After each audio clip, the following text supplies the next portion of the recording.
This is The Healthy Healer, where true voice is your medicine. This is where we help doctors and other healers navigate through the challenging times by learning from the best minds in the healing industry. Laugh, cry, and be surprised. It's entertainment, education, and inspiration so you can continue to be the unique and amazing healer you were destined to be. Welcome to humanity. Welcome to The Healthy Healer with Dr. Fred. Hello, Healed Healers. It's Dr. Fred, and thank you so much for tuning in.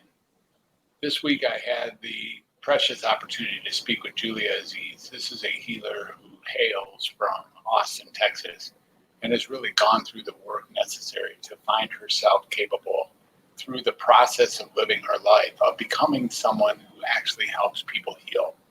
In this case, she helps healers heal. And the way she does that is that she addresses all the burnout, all the diminishment, and all the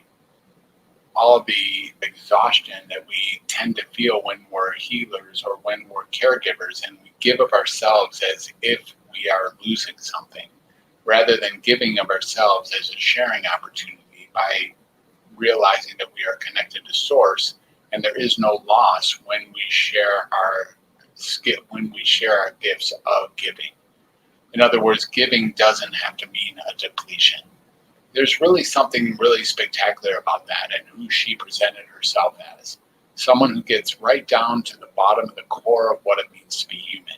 Underneath it all, underneath all the mess and the hurry and the urgency and the need to get something from the outside to replenish what we think is missing.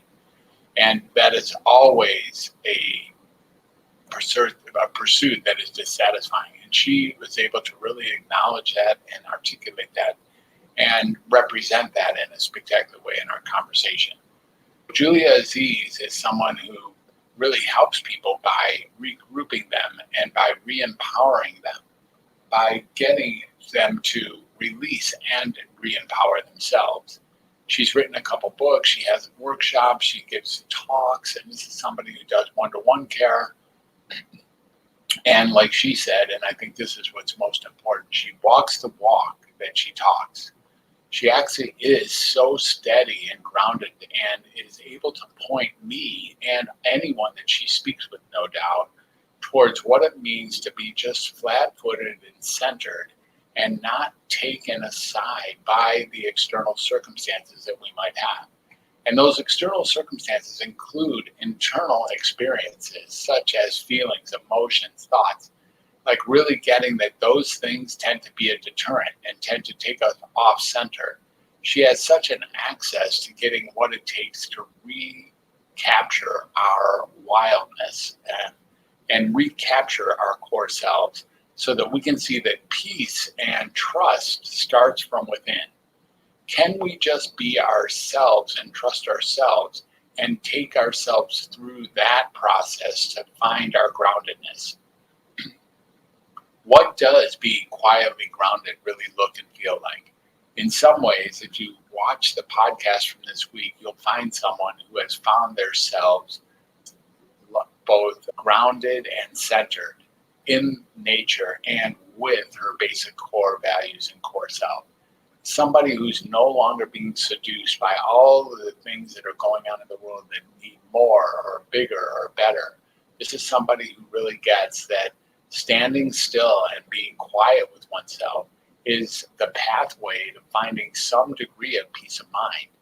Very convincing, very inspiring in her presentation. Julia was able to really personify what it means to be steady. And I couldn't tell you how much I appreciated that.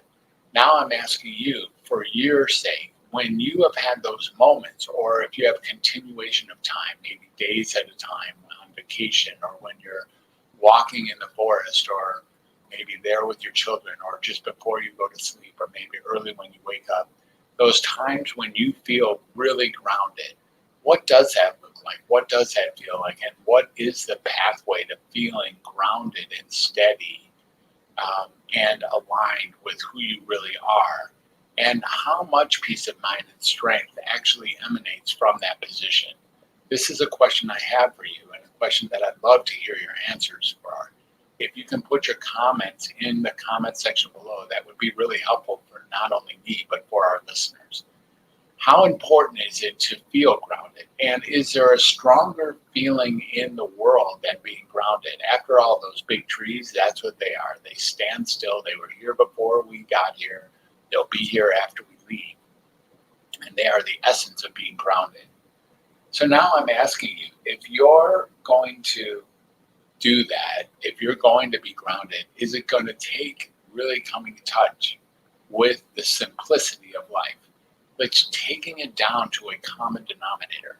And that's what I think Julia Aziz really brought to us, was a common denominator of the steadiness of non-complexity, the simplicity of what it really means to be alive and to be human. I certainly was moved and touched by our experience together and our conversation, and I hope you were too. And I now ask you the question, what does being quietly grounded really look and feel like to you? Thank you for being a listener of The Healthy Healer. I really appreciate you. I encourage you to share and comment if you feel the urge, and also please to subscribe so that people like you can get access to these wonderful people that I'm getting on the show for beautiful conversations. Thanks again. We'll catch you on the flip side. Bye for now.